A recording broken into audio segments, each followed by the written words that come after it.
All right, let's get into WCW Thunder, July 26th, 2000. Before we talk about how fantastic this episode of WCW Thunder was, let's see what was going on in the world of wrestling at the time with the Wrestling Observer newsletter. From the Observer, July 24th, 2000, Meltzer writes, "It's really a shame that in some circles, the ECW Heatwave pay-per-view is being best remembered for a publicity stunt by XPW attempting to make its name in the wrestling industry on something of a national stage than for the very strong show ECW put on. Yes, this is the time that XPW invaded ECW, and if you don't know about this, well, you're in for a fun little story here.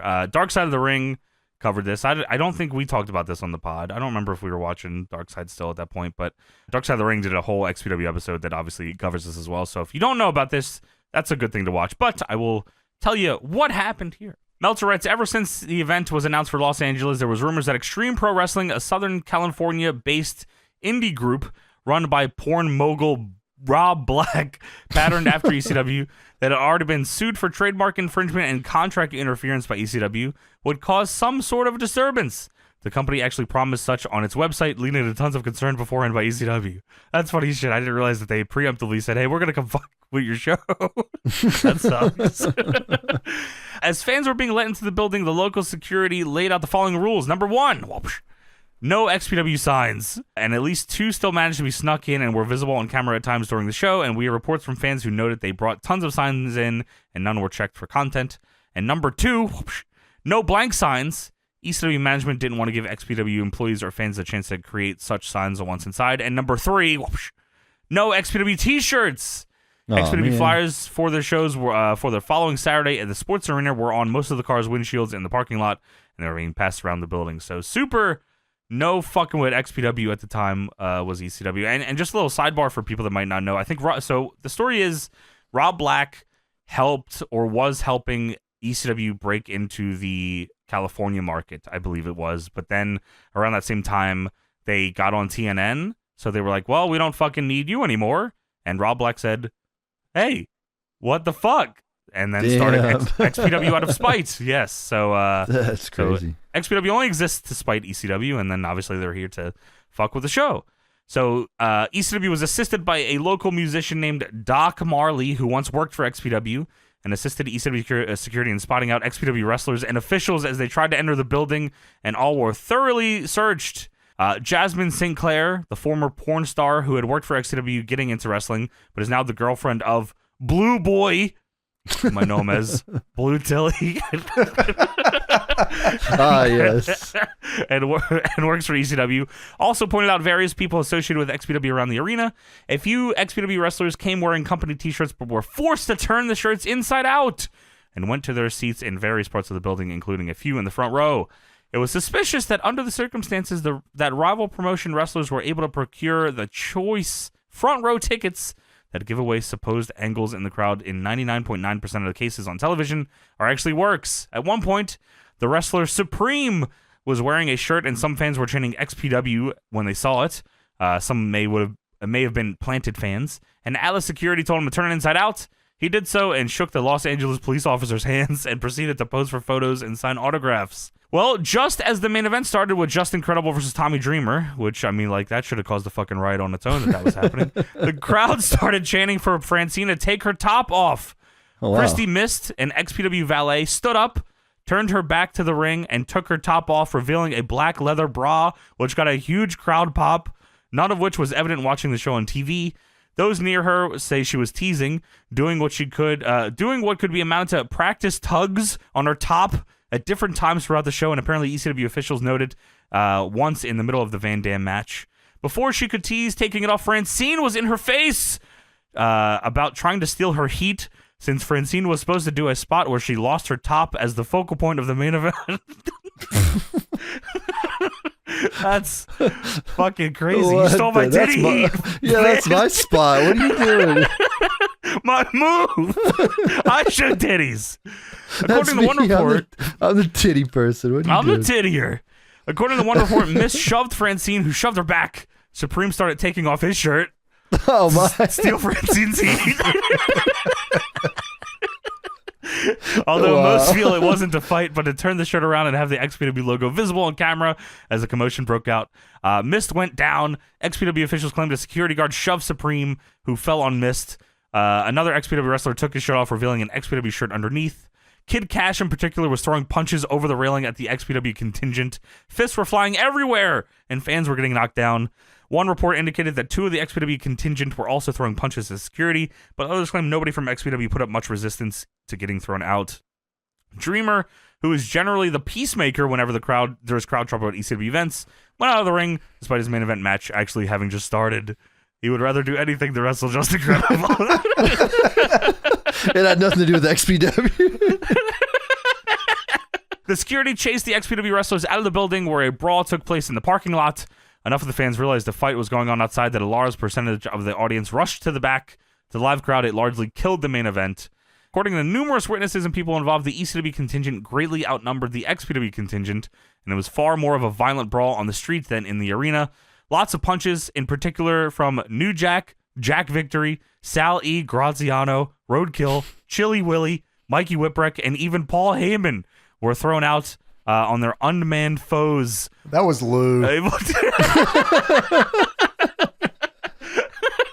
That's fucking funny as shit. Heyman just always blamed anything illegal he did on Lou E. Dangerously. That's why he never got caught for anything. The XPW team was able to escape in a limo, but not before taking a pretty bad beating, including an XPW ring crew guy, which XPW claimed was knocked down by a wrestler and then punched and stomped on repeatedly by New Jack. So that is the XPW brawl that took place. This was all on fucking pay-per-view. You can see some of it. Like you can definitely see like Kid Chaos throwing up the X for XPW just as that match starts, and I don't believe you can see any of the Christy Mist titty heat that they have here with Francine, sadly. But that's crazy shit. Yeah, like that doesn't really happen ever, right? Like not anymore. People, like, I mean, yeah, like, you know, companies hated each other, but I don't know if anyone's charging the fucking building. And I mean, Rob Black buying front row tickets for Supreme, Christy Mist, and Kid Chaos to sit up there in XPW shirts is funny as shit. Yeah, that's hilarious. I like the idea of New Jack Victory and Sally Graziano all beating their ass. Sal E with taped up eyes. And Supreme throws a fireball at him. That's great.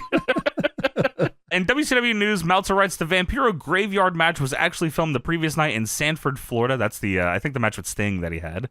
Yes. Meltzer says, it's pretty cool when they have filmed something absolutely horrible with zero production values and then aired anyway without editing the time down to a bare minimum. So you tell me you liked it. 5 stars. The latest on Hogan on Bubba the Love Sponge working the angle is saying that it wouldn't surprise him if Vince McMahon sent Vince Russo to WCW to ruin the company. If this was a shoot, Meltzer says it would lead to most likely legal action, and Russo definitely would have been fired immediately rather than suddenly appearing to be in almost full control of the company. That's something people have said for like forever. I think people still say that, right? That like, yeah, they do. They still Russo think was that, sent to WCW to kill it. And by all accounts, after watching this episode, I might have to agree. I mean, it is very hard to argue at some points, right? Like, holy shit. I also don't understand how nobody in WCW stood up and said, what the fuck? Nobody? From the Observer, August 7th, 2000, Thunder on July 26th, which is the one we are watching here, was a mess live, but Meltzer says on TV the next day it was a basic, decent show. That is, I just couldn't believe that I read that. In the grand scope of Thunder, I'm sure it's a basic, decent show, you know, in the grand scheme of all Thunder episodes ever. Yeah. Well, he says here they had a delay of 20 to 30 minutes live due to a bomb threat. Oh, no. Somebody couldn't take it. He said this Thunder? Yes, this one, yes. Was good? Basic, decent show. He knows there was Kanyon versus Judy Bagwell on this show. Yeah, like, did he watch the first match? Did he watch Rey Mysterio's worst match ever? Did he watch Bill Goldberg shoot on the industry on this show? Well, speaking of Goldberg, by the way, James, he suffered a shoulder separation in the second Booker T match on Nitro after he delivered a spear, but it was popped back in. Yes, you heard it right, everybody. The second Booker T match, which I can't wait to explain to everybody later once we get into this Thunder. But the word is here that there's a lot of skepticism regarding his injury. They think he's full of shit and just trying to not lose. He was scheduled for a much-hyped appearance at the Nitro Grill on 7/28, and Landstorm and Mike Awesome were given the last-minute word to take his place, which they do announce on this show. He wasn't hungry anymore. He didn't want DDP hamburgers. I've had enough hamburgers, man. I don't want movie juice. Dude, I don't want Great Muda burger. Dude, you take that Vampiro steak and you shove it, brother. Yeah, I'll have the chronic sandwich. Full of weed. Sir, we have regular food here. It's just called the Nitro Grill. Oh, okay. Okay, so can I get the cat burger? Can I get the M.I. Smooth hamburger? Yeah, one AWOL burger. I'll take with a side of Judy Bagwell fries. So you want 16 burgers. Hold on, I'm doing something. All right, last thing here in the Observer, there was an inter-office memo that went around WCW on July 31st. The Meltzer says, which I guess shows just how respected Russo is these days internally. The memo was entitled, quote-unquote, Top 10 Questions Not Asked of Vince Russo. All right, I guess these are 10 questions here. Number 10, would you like to take this opportunity to claim credit for the return of Cake Day? I don't know what that means. At the office, you know they got cake at the office. I'm assuming. Oh, I see, okay. Oh, I guess they're saying he's taking credit for anything that is good. Can we have the Shannon Moore burger? I don't want cake. Question number 9. If the Possum is going to wrestle for us, what reoccurring Saturday Night Live character will he be ripping off? Number 8. How much did SFX front you for decreasing the value of the organization? Number 7. Are you going to let Bill hyphenate his name to Banks Russo? Number 6. Can you funnel the unwanted talent to marketing department? The new VP of marketing has numerous openings with lots of opportunities for advancement. Number 5, when is Hulk Hogan coming back? Number 4, what does the second W in WCW stand for? Number 3, how many quote-unquote young and hungry employees does it take to screw up an entire company? Number 2, WCW Creative, is it a misnomer or simply a contradiction in terms? And number 1, would you know an original idea if it jumped up and bit you on the ass, or would you just think it was the possum? So things are going well here, James. Not a lot of, these are the questions they're not asking Russo, so nobody is standing up. They are just talking behind his back. Nobody asked him what the second W is in WCW. No, That's pretty funny. It stands for Wumbo. Burger. That is it for the Observer portion of this. We just have normal food here. All right. Now let's talk about WCW Thunder, July 26, 2000. All right, so let's get into WCW Thunder here. Why? We have a cold open. The cat is in a limousine talking to his mother on the phone about Vampiro and Great Muda. Cat says, yes, Ma, listen. Vampiro Muda jumped me on Nitro. I'm not going to get him right now. I'm going to have somebody else get him because I'm the boss and I have the power. Yes, Mom. I'm going to book them in a match tonight against Chronic. You know, Ma, I'm working so hard. I got a big main event for Nitro. You won't believe it, Mom. And then music starts playing. And Kat very calmly on the phone says, you know, Mom, when I hear that music, I know it's time to go. Then all of a sudden, I believe Kaz Hayashi comes in from the top of the limo. He comes in through the fucking moonroof, upside down. And Kat says, hey, what? Get out of my limo. And he up-kicks him in the head and then drags him into the limo. Dude, I don't understand this because he casually tells his mom, yeah, I know what that is. And then he's surprised that somebody jumps in the moonroof of his limo. Hey, get out of here.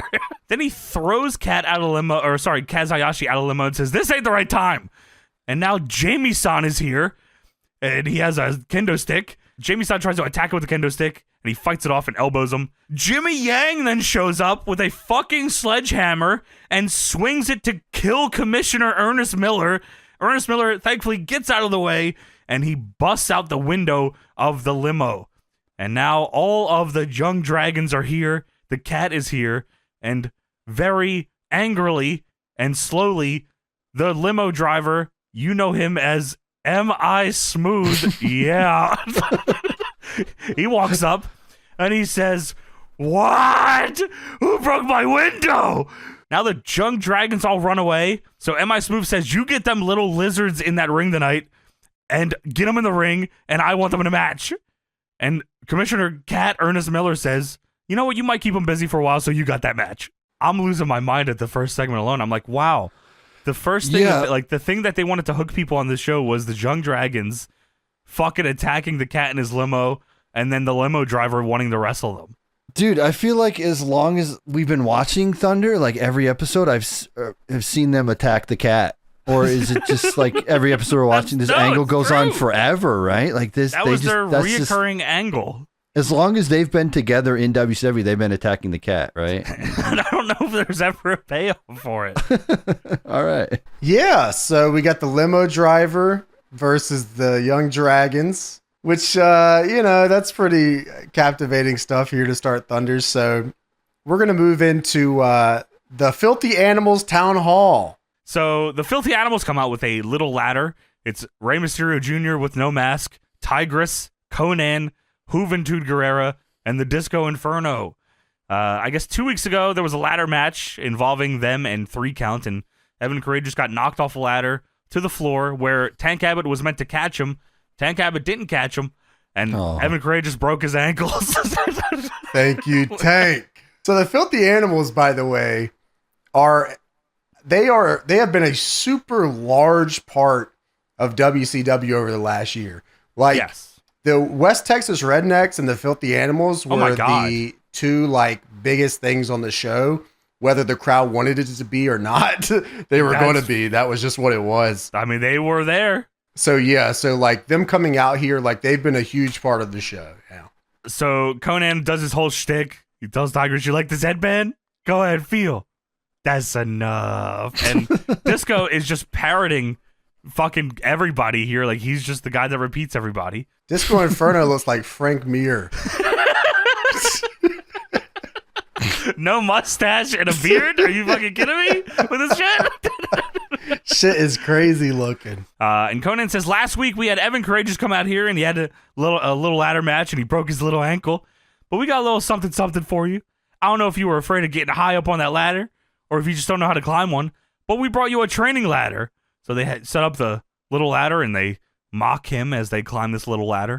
It's not that little, by the way. I would expect like a step stool, Hornswoggle type ladder, the one that he had or whatever. Yeah, but I'd be afraid on this fucking thing. Well, Conan says, "Come out here with your crew and that cranberry Tank Abbott and bow down to the originators of high flying." Well, that's not the end of the promo somehow, because this couldn't have been approved. They hand the mic to Juventud Guerrera. Yeah, this felt like a rib. So Hoovy takes the mic and says, "Everybody knows that action, but there's no action like the juice action. Non-stop action." Right. Yes. That's the juice. That's the fucking juice, baby. You invent TNA right here. Total nonstop action. He did. That's why they should have booked the juice. The juicy one is the nonstop one. I would love for someone to come out with the mic while he's talking, because he would be goaded into a shoot so quick. I feel like, dude, if Evan Courageous immediately. Yeah, dude, if Evan Courageous or Tank Abbott comes out here and talks, right? So if Tank Abbott came out during the Juice promo, it was just like, "Hey, by the way," Juice would just be like, "What the fuck?" "Hey, what the fuck, dude?" Well, Tank Abbott does come out here with Evan Courageous, who's on crutches, because you needed to know Evan Courageous was injured. And he says, "Yo, Filthy Animals, I think everybody knows I'm a real tough guy around here, and I'm going to issue a challenge. Tough guys aren't afraid to dance, so I'm going to issue a challenge. Let's do a dance contest. Hit the music." And then he fucking starts dancing. I mean, and he's getting that shit. And Evan Courageous even dancing. He's dancing with the crutches. He's thrusting crazy. I mean, if I was Hoovy, I wouldn't stand for this. Hoovy has a lot to say. He's not allowed to say it, but he has a lot to say. So yeah, that guy was fucking dancing crazy. Ever Courageous is going nuts on the crutches. And then out of nowhere, Shannon Moore and Shane Helms come into the ring and dropkick Conan and Disco to the floor. And I guess this starts a match. It does. It starts a tag match. Rey Mysterio and the Juice versus Shannon Moore and Shane Helms. And I mean this, and I'm not joking. Like, they do some stuff in this match, but I would be hard pressed if anyone could find a worse one. That was like a straight up match. This is Rey Mysterio's worst match ever. That's crazy. This should have been like a slam dunk, like the names here. You know what I mean? I know he's had like short matches with like JBL. Like, I think he had a short match with like Joe. Like, not shit like that. Like, this was a match that they said go out there and have a fucking match, and this sucked. Dude, I mean, it's actually crazy from the start of the show to this point, because I'm writing my notes and like start of the show to this point, we're 2 seconds in. And I'm like seeing red at this point because this shit's pissing me off so bad, because there is like nothing, there's no pattern here. It is just like literally the most absurd shit they could think of, like right off rip, into a match that never even tries to like tell anything, to get on pace to tell something, right? No. Yeah. So Hoovy is also wearing the same pants as Shannon Moore and Shane Helms. Oh my god, dude. Okay, I got confused at least 4 different times writing my notes because I was like, I swore Shane Helms and Shannon Moore were attacking each other during the match. Yeah. So for some reason, Hoovy decided to wear the same pants as them. They definitely my pants. They definitely saw each other before the match, and he was just like, whatever, these are the only pants I brought, so these are the juicy pants, fuck you. So Tank Abbott chases Disco Inferno up the ramp here, which allows the Jung Dragons to come into the ring. Kaz and Jimmy Yang hit spinning heel kicks on 3 count. I guess there's a match coming up, a 3-way or 4-way ladder match. Yeah, I think is it the ladder match with the fucking record? Yeah, it is. That's what I don't know, because they have many ladder matches in that short period of time. True. Because I remember we watched the one with the record, but then we found out there was more. Yes, they just always put these guys. Well, whatever one Evan Courageous breaks his leg on, I don't think that's the one we watched.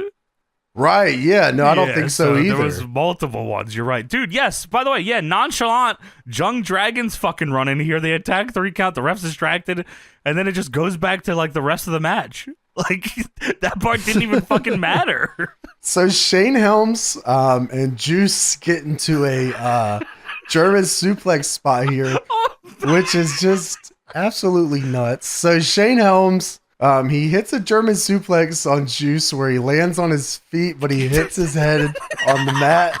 Dude, he hits his head and rubs his head. Ow. Shannon Moore then throws Rey Mysterio overhead, and Shane Helms catches him into a powerbomb for a 2. Which was awesome. Shannon Moore then throws a forearm at Rey Mysterio that I swear to God doesn't even go past his shoulder. He didn't even like get close to his head. Dude, okay. Did you notice, by the way, how fucking egregious the crowd noise is on this show? Dude, the whole show. The entire show. Horrible. Like, they're reacting to shit. Like, it's like they put crowd noise in, but they didn't sync it correctly. So the crowd gets fired up, like, before spots happen, and then the spot happens, and they're quiet. Dude, I was constantly trying to look in the crowd, like, is there somebody fighting, or is, like, something off screen going on? Because I had headphones on, too, when I was watching. It's so, like, punching fans during the middle of the match. Dude, it's like the Steiner Rinka King thing. But yes, he just keeps going out and fucking assaulting fans. I had no idea what was going on. The audio was all over. It was all night too, like not just this match. It was all over. Dude, no, you're right. It's during promos too, Tony. Yeah, I don't know what they were doing there. Yeah, so Juice comes in and hits the move of 1,000 Maniacs on Shannon Moore for 2. Holy fucking shit! I couldn't believe it. I wrote that and I said it's either that or he just invented the fucking Psycho Driver 2. But like, that's not, he doesn't even pin him off of it. He dumps Shannon Moore in his head and then poses on the fucking turnbuckle. And then Juice does the people's elbow and throws the elbow pad into the crowd and misses. That's a fucking juicy elbow bit. Holy fucking shit, man. So Ray power bombs Helms or something here. Or Ray powerbombs Hoovy. Hoovy says, "What the fuck?" that's what I wrote down here. I said Ray power bombs Shane Helms or something for it too. Moore and Helms hit an assisted fireman's carry DDT double team move. I have no idea at this point in the match why they're doing assisted double team moves and going back to the apron. Like, we are so far past that. Yeah, right. Hoovy did the move of 1,000 Maniacs earlier. Juice doesn't care what point in the match it is. No fucking way. Please don't forget the Jung Dragons attack 3 count during this match. They were never down. Dude, the Young Dragons attacked him and they said, well, let's get the match started, I guess. That was before the bell, obviously. Ray does a sliding head scissors on Shane Helms on the outside. So Yeah, that was Juice crazy. then hits the Hoovy driver and then goes up and hits the 450 splash and wins. Hoovy driver, it takes his sweet ass time setting him up for the 450 and crushes him with it. Just Dude, yeah, Hoovy driver, then he gets up and goes, woo, 450! Yes! With the fingers. That's what we needed. Love the fingers. Gotta do the yeah, fingers. Ted, he just needed to get more shit in there. I love the Juice's 450. Okay, I love the Juice. Like, Yeah, I mean, the Juice, if he was allowed to be just a loose cannon, dude. I mean, why the fuck not? Who cares? I mean, no one on this show cared. I would have said, Hoovy, you got 10 minutes to talk. Dude, he's cruiserweight division Scott Steiner to me. Like, Oh, fucking yeah, this that guy's was awesome. so good. Wow. Yeah, like he's You're out of cooking over control. Wow, Yeah, Hoovy dude. versus Scott Steiner in 2000 would have been awesome. What about Hoovy teaming with Scott Steiner in 2000? Wow, dude, that would be sick. That would've They are changed the filthy industry. animals. Yeah, we left money on the table here. He should have left the filthy animals and joined Scott. They're the filthy freaks. There's a Booker T Town Hall up next. It shows a recap of this Booker and Goldberg feud. All right, so here's what happened. Please listen close because I had to watch this twice to figure out if they were telling the truth or not. So on Monday, Nitro, Goldberg attacked Sting during Sting's entrance. Sting was coming out to face Booker T, I think for the title. Goldberg attacked Sting during his entrance, and Goldberg then replaced Sting in the match. And then Stevie Ray came out and threw in the towel.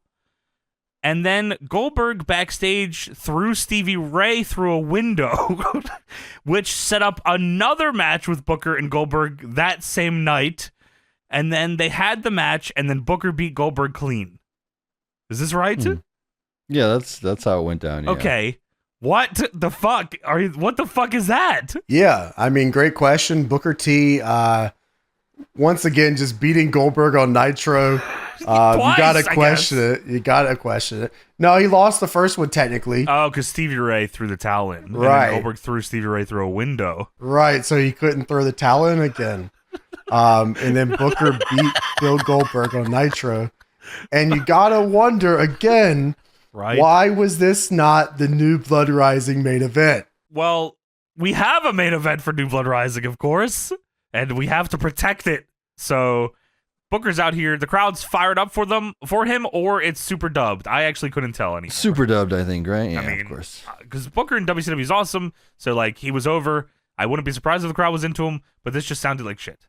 Yeah, the mixing on the audio was all over the place. So Yeah, like egregious. Booker says after Monday night meeting Goldberg face to face, I can honestly tell you, each and every one of you, that I feel like I've been in to hell and back. But the fact is, I survived. And Goldberg, let's get one thing clear: I don't like you, but I do respect you. Well, Goldberg says this shit is fake, and I don't care. Goldberg is tired of playing the heel in World Championship Wrestling, so he won't be doing that my any longer. God. Not Oh yet, my not yet, God. not yet, not yet. Booker says that New Blood Rising, Jeff Jarrett, I know you're probably in the back tuning your guitar because you want to take me out, but it ain't going to be that easy. These are my people in the arena, and before I lose the world title, I will die right here in the middle of the ring. Holy shit. That's fucking awesome. Well, this company is fake, sadly. The accomplishments are fake, says Bill Goldberg. And Booker was booked to be champion, of course. As Booker says. yes, and Joe Goldberg's loss to Booker T was written by the Booker Man. No, you're ruining it. No. Well, it's not the end, of course, because Jeff Jarrett has to come out and answer this promo. So Jeff Jarrett comes out and says, Booker T, I promise you your days are numbered as champion because at New Blood Rising, the title is going to back around my waist. And tonight, I don't want a shot at the gold. Huh? What? The Right. fuck? Why would you say that? Why? So let's try to understand this. So he says he doesn't want a shot at the gold. And by the way, he says that, and he says, all I want is a piece of your ass. And Mike today on commentary, just out of nowhere, says, the number one player hater. It feels like Russo just was told about a lights out match. And he was like, oh, shit. Wait, so we can do this with no repercussions. You know, honestly, I'm more surprised he didn't hear about Lights Out and said, oh, well, we can do an angle where Booker puts the title on the line, but it's non-sanctioned and Jarrett wins the title, so we have 2 champions. Oh, you know what? They had 4 belts at the time. An unbelievable amount of belts. Well, they had 4 world title casts. Yeah, right. From Ready to Rumble. So yes. They should have made a 4. If Russo, I bet you if Russo didn't know. How are you guys out Vince Russoing Vince Russo here? In this Just stick with us here, Tony. Tony, if Vince Russo knew there was 4 casts of the same belt that were made. Oh shit! We're gonna do 2 different lights out matches. We're having 4 fucking matches, and the winner of those 4 matches will face off in a fatal 4-way where all 4 of them are the current holders of the World Heavyweight title. And it's 4 titles on 4 poles in 4 corners, and we're calling it the 4-post massacre match. And the winner gets a shot at the World title. We'll face Booker T at the pay-per-view. Sadly, none of what we just said happens. What does happen is Jarrett says he wants a piece of his ass, and he says the chosen one isn't going to ask the cat, who is the commissioner, for a title shot, because all the cat wants to do is protect his precious pay-per-view main event. Now, please keep that thought in mind for later in the show. I'm so confused. Jarrett, so he's not going to ask for a title shot because he doesn't think Cat's going to give him one because Cat doesn't want to fuck up the main event, which, by the way, reminder, is Jeff Jarrett versus Booker T. The main event would be exactly the same if the title changed hands, just a different champion. But we're going to do the match tonight anyway. He said, you're dead set on defending that title each week, so I know there's going to be nothing left of you by the time New Blood Rising rolls around, and I'm going to see to that. So why don't we have ourselves a little warm-up non-title match tonight in a real man's match, a bunkhouse brawl. So I definitely thought they were going to have a match called the Real Man's match. Okay, I did too. I just assumed. I took it right on the nose on there, but bunkhouse brawl also works. So yes, Jarrett says, just in case Cat wants to flip his blonde wig, let's make this match a lights out match. No DQ, no rules. There must be a winner, which I guess is different than a normal bunkhouse brawl match, which isn't no DQ and no rules. This is the Real Man's man. This is not sanctioned by WCW. That's what makes it lights out versus a regular bunk. But so anytime I want to be in a match, I could just say I want to be in a lights out non-sanctioned match by WCW, and then I could just have a match. So Booker says to Jarrett, listen, we ain't got to wait till the end of the night. Let's do this now. So Booker gets out of the ring. Jarrett runs on a ramp. They start brawling. Security's out here to break it up. The crowd's fucking upset. Chris Harris is one of the security. I always am happy to see that. That's good. So we go backstage. The Cat and security are separating Booker and Jarrett because for whatever reason in WCW at this point, anything that you see will be followed up on to an exact conclusion after we go to commercial. Every single time. They will explain everything down to the very tiniest, minute point. Dude, your imagination. You're an idiot. Your imagination is not allowed to run wild here at WCW. You will get the exact conclusion of that fucking segment. I promise you. Fucking funny. There's no guessing to be had, except everything is confusing as shit. So it's all fucking confusing. They explain everything, and I still don't understand. Dude, I think it because you're not watching commercials here, so you just get it immediately. You're like, oh shit, okay, it's happening right now. This is gonna explain it right this second. But even with commercial, you still wouldn't get it. It just doesn't make sense either way. Yeah. So the Cat says, you guys want to face tonight? Hell no. Hell, fuck that. Dude, he says hell no, and he says, if I catch you two near each other again, I'm going to beat both your asses myself. What? So Booker says, I want to face him tonight, and Cat says, you know what, I'll give him to you tonight. All right. That was easy. That was quick. So we go backstage. Mean Gene is here with David Flair and Miss Hancock. Mean Gene's character at this point on WCW is horny old man. Yes. Dude, okay, Tony, he is fucking just Jerry Lawler. Like, this is egregious. Like, Gene says, well, tonight, what a preview of New Blood Rising. Miss Hancock, you're going to be facing major guns at the pay-per-view, as I understand it. An ROTC match. Rip off the camouflage from your opponent in the mud. It's skin to win match, and I can't wait. And Miss Hancock says, Gene, save your hormone outbreak for New Blood Rising, because at the pay-per-view, I'll give the guys plenty of what they want to see. But tonight, I want to challenge that little floozy to an arm wrestling match. You want an arm wrestling match tonight? Hell no. All right, well, I want her ass in an arm wrestling match. All right. I'll give you that match. So she wants an arm wrestling match and says, let's see who has the guns, shall we, David? And she says, oh, but there's one stipulation, so listen up, Barbie. I want all of the Misfits in action barred from ringside. And if any of them to come out, our pay-per-view match is off. Mean Gene says, well, what about that? An ROTC match in New Blood Rising. Plus tonight, arm wrestling. Oh, mama. Great. Yeah, arm wrestling. Oh, mama, I can't wait for arm wrestling. Yeah. I can't wait for that, yeah. Well, now it's time for the Artist with Paisley versus Skip Over. What? Who? Skip over. Skip over this match, am I right, guys? Oh, hell yeah, brother. Probably Yeah. should have. He looks Skipper look like diggity dog shit in this one. Dude, he is so green here. Oh. He's fresh out the power plant. Yes, Skip Over is Elix Skipper. I didn't know that he was called anything other than Elix Skipper, so this was a surprise to me. I just think of this Canadian guy, Elix Skipper, come in, look pretty good. Yeah, I mean, he's in great shape still, but yeah, this is Skip Over. And, of course, yeah, as James said, the artist formerly known as Prince Iakea. He's just the artist now, buddy. Sorry, there's not enough room on the nameplate. So the artist super kicks Skip. I wrote down Elix Skipper. Look, the artist super kicks Elix Skipper. That's Skip Over, brother. Dude, that's Elix Skipper.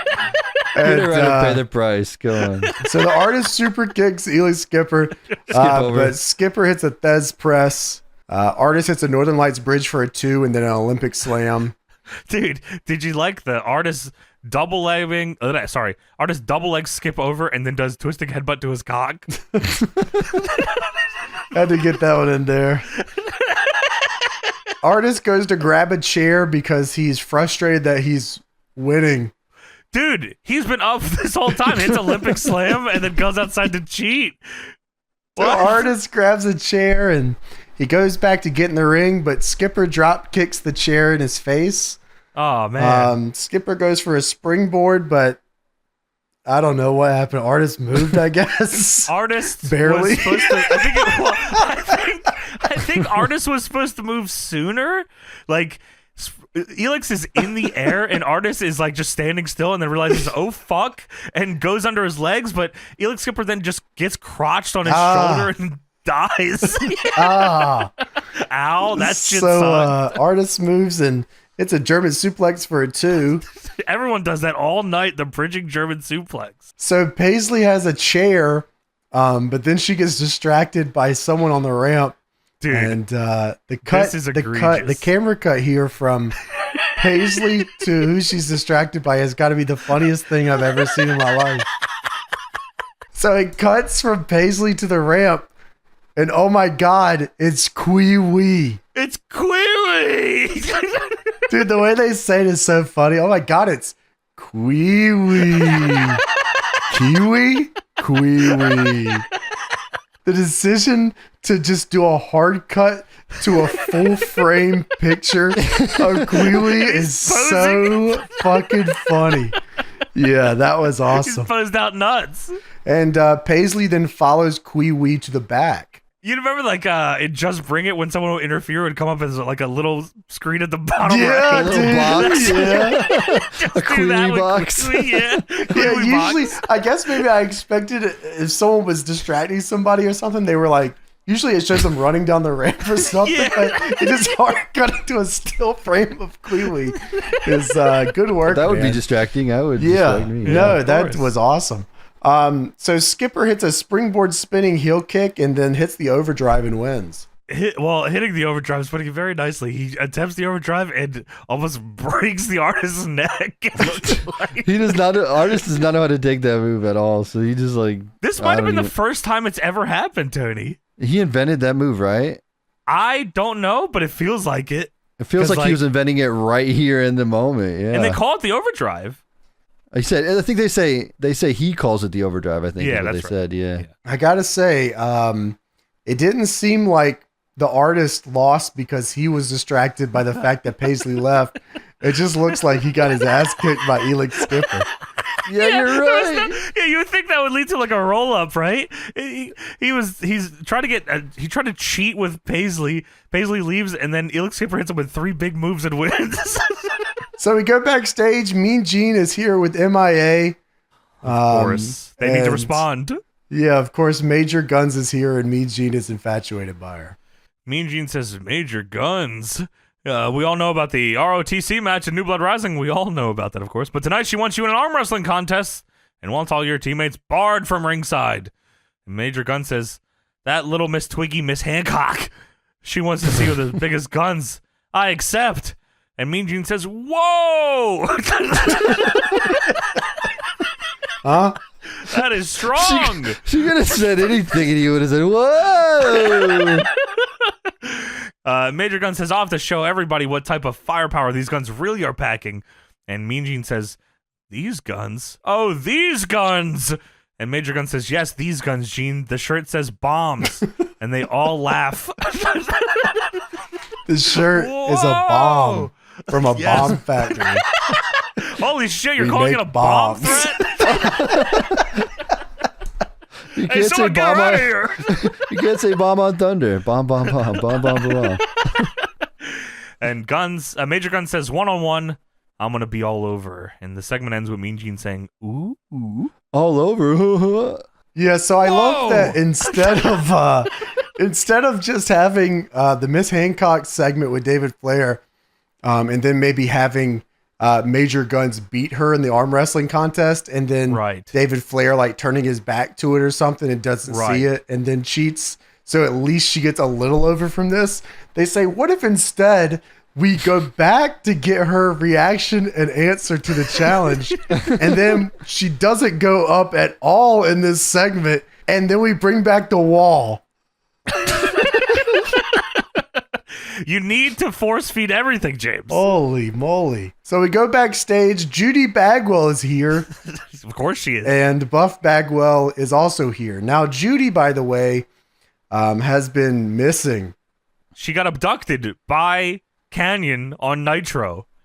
And then she's just here, and they're like, wow, she seems fine. So Buff stops her as she's walking out of this random closet with Buff Bagwell and says, "What are you thinking? Let me do this. Stop." And Judy says, "Mark, let me do it my way. I want to find the cat." And then grabs Buff by his ear and drags him down the hallway. Because, of course, a lot Judy of moms Bagwell on this show. She gets a lot of TV time, doesn't she? She Judy does, Bagwell. always. Yeah. So now it's time for M.I. Smooth versus the Jung Dragons in a 3-on-1 handicap match. Bill Goldberg, by the way, will not be at the Nitro Grill. What the fuck? Because they do not have Ms. Hancock Burger.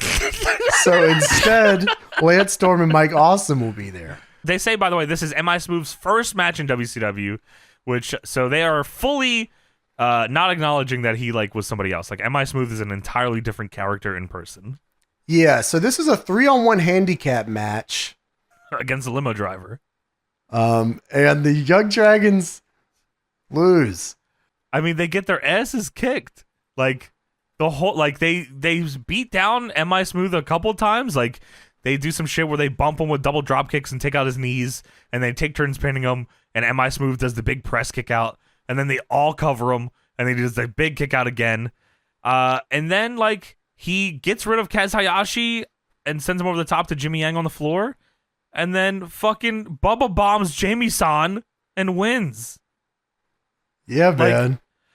What and the fuck? Bill Goldberg's not going to be at the WCW Nitro Grill. That's even worse. Fuck.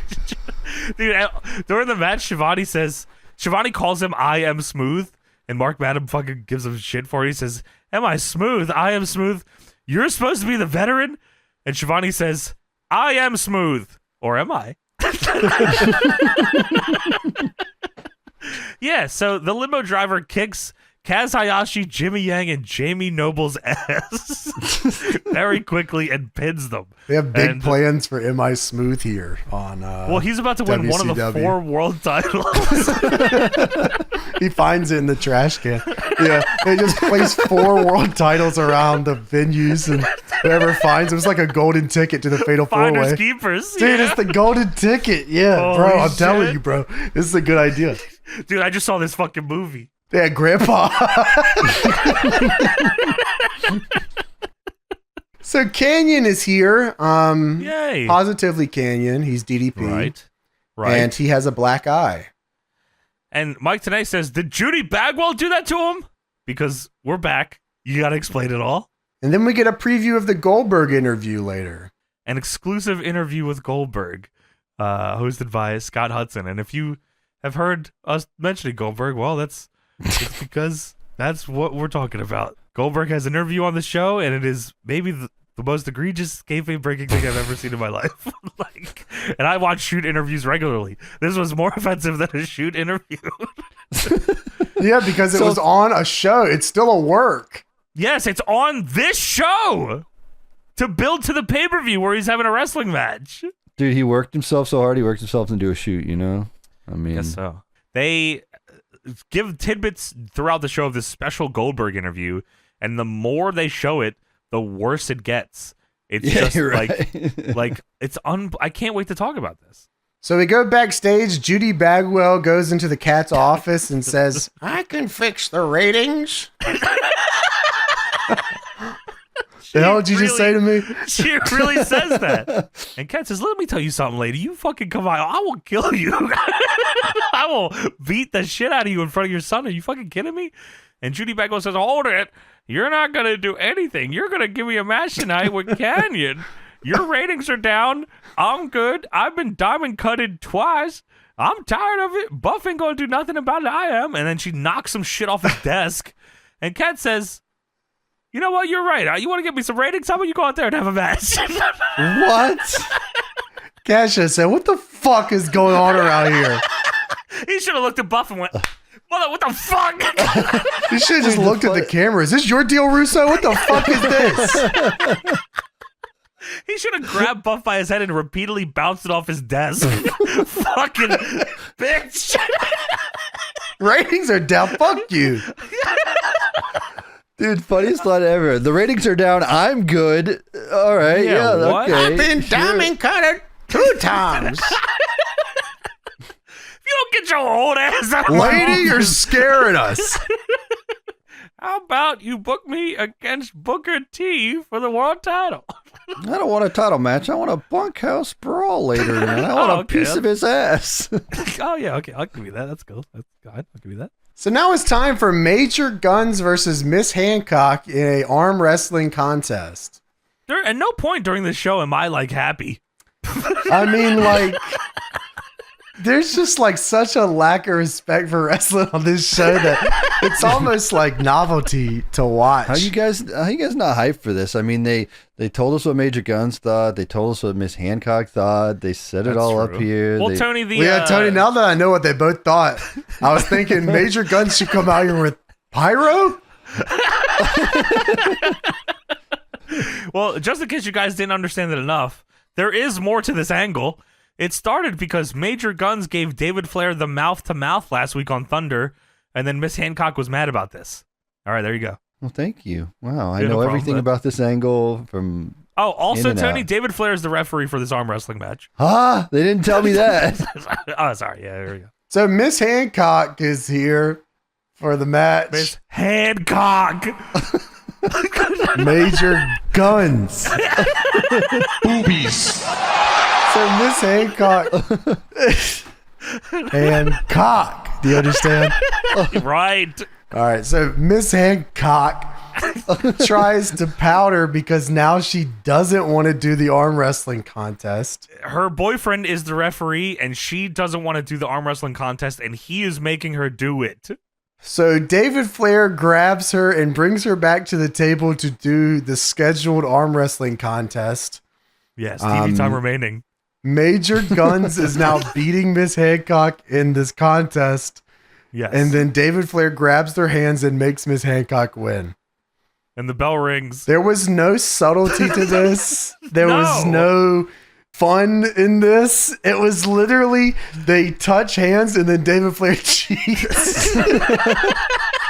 Dude, There was no thought or subtlety or anything fun to come out of this. No. It was exactly what it needed to be in the quickest amount of time possible. There wasn't even any like fight from Major Guns into disagreeing. The fight was Miss Hancock didn't want to do it for some reason, and Major Guns was ready to do it the whole time. Yeah, David Even though Flair should just Flair's turn the around. ref. Yeah, like Just what turn the around. fuck? Yeah, just pretend. Yeah, I liked your angle earlier where you said that he just doesn't see Major Gun win, and then Yeah, like- he turns back around and then He Miss goes to Hancock like wins. sign something in the crowd or something. Like someone says, David! He turns or around he's and signs He's distracted something. by boobs. I mean, like that's the Yeah. whole fucking angle here. Yeah, you're right. But nothing. It was literally, I don't want to do this. And then she does it and then wins. And then that's All it. right, Now you get the win. fuck out of here. Yeah. Anyway, see you at the pay-per-view, fuckface. Holy shit. So Major Guns slaps David Flair. David Flair does a horrible sell for this. Then Major Guns grabs Miss Hancock by her shirt and goes to rip Miss Hancock's shirt off because they are having a rip off the shirt contest at the pay-per-view. And then David Flair grabs Major Guns by the arms, and Miss Hancock, out of her top, pulls out perfume and perfumes Major Guns in the eyes because she needed to do so to rip her top off, even though her arms were already unavailable. And this was all so heinous. It was so heinous. I mean, Yeah. the heat is fucking palpitating It was here. so heinous that the wall has to return from being fired to stop this misjustice that's being carried on this fucking show. And the big points here. So the wall is here, standing behind David Flair, and he's standing there, and the commentary is aghast. They say the wall was fired a week ago, and why is he wearing camouflage? David Flair gets chokeslammed by the wall in camouflage outfit, and then the wall goes to console Major Guns, who is confused by this man. So he looks her in the eyes and says, "Hey, it's me." And then she accepts this, and then they hug. She couldn't tell who it was because he was in camouflage. Usually he's was he's invisible. Usually he's in business casual, but this week he was in his camouflage. Oh, right. Sorry. You're usually in your suit. Well, she got sprayed with the perfume too, right? But right. they didn't tell us that on commentary. Vince Russo didn't explain it, so I can I'm see why you stupid. guys didn't get it because Yeah. they didn't Tony, spoon feed it. She got sprayed with the perfume. She had to keep her eyes open. She didn't blink at all. She just took that perfume right on her eyes. She's staring directly at the wall and can't tell who he is. There's not many men that look like this guy. It's me. It's me. It's me, the wall. Who the fuck is this? That's the wall, brother. Oh, right. Okay, cool. The wall. Oh yeah, we're good. We're cool. Yeah, whatever. So backstage, Kanyon is here as DDP with Mean Gene. And Kanyon says, of course, that he needs his own Kimberly. Yeah, he says, I got the book, I got the hair, I got the music, I got the entrance, and I'm only missing Kimberly, and I'm not going to rest till I get one. Mean Gene says, well, you threw Judy Bagwell into the trunk of your car on Nitro. I'm just like, what? Yeah, she wants you one-on-one tonight, and she may have already gotten the better of you, and she's very upset that on Monday night you threw her in the trunk of your car. And Kanyon says, I don't know what everybody's upset about. Bags get thrown in trunks all the time. That's all I did. And if Buff's too much of a mommy's boy to wrestle me before New Blood Rising, I'll be more than happy to Kanyon cut Miss Bagwell again. For the third with the time. stipulation. It's already been approved by the cat. Buff is barred from ringside, and Buff enjoy the match from the back, and Judy, get ready to feel the bang. So I guess we didn't need to watch that part, thankfully, where Kanyon went and requested that Buff Bagwell's banned from ringside for this match, so that's good. Well, everyone's banned. The whole locker room's banned from ringside here. Why don't they just make a permanent no more interference rule? That would probably solve a lot of fucking problems here. That's enough. So we go backstage. The Wall is here with the MIA, and Holy General shit. Erection is here to crown him a Wall. He said, "There's no Wall. The Wall was fired. This is Sergeant A Wall." And Corporal Cajun looks up and says, "I thought we were all fired." And Lieutenant Loco says, "Shut up." Keep in mind that MIA and Team Canada are like two of the most push acts over the next 6 months. So General Erection looks at the Wall, Sergeant A Wall, and says, "You want to be a misfit? Then you gotta look like a misfit. Assume the position." So Sergeant AWOL waves his finger and says no because he thinks that General Erection wants to fuck him in his ass. And General Erection looks at him and says, "No, sit down." So he sits down, and then they shave Sergeant AWOL's head because you have to be bald to be in the Misfits in Action. Dude, they all have long hair. No, you just have to look stupid. Oh, right. Yeah, they were just shaving whatever the fuck off his head to make him look stupid. You Doesn't look even like a get- dumbass to be in this group. They give him a mohawk. Doesn't even make him bald. Like, what's the fucking point of this? You know what you have to do to be in the Misfits? What's that? You have to Look get like a an mohawk. Yeah, they sit him down. It's funny. The shot of him getting his haircut is so fucking funny. He's fucking very happy. Do any of these guys get like a world title shot, or what's the deal here? Because Chavo's like the cruiserweight world champion or something. General Erection's getting a big push here. Fuck you. Generation. Yeah, Nice. Lieutenant Boners. This is all good. This is Corporal God. Yes. Yes, it is. So does he get his job back? Well, yes, this guy got a job. The Wall was fired, dumbass. These Yeah, guys this are is all Sergeant AWOL. Yeah, he's this got isn't like the Wall. Yeah, like am I smooth this year too? He's got a job. All you gotta do is change your name and you're fucking in. And you gotta shave your head. Someone should tell the juice that. Mohawk. Oh fuck, I can just come back. Puts a mask back on, comes back. I'm back as the juice.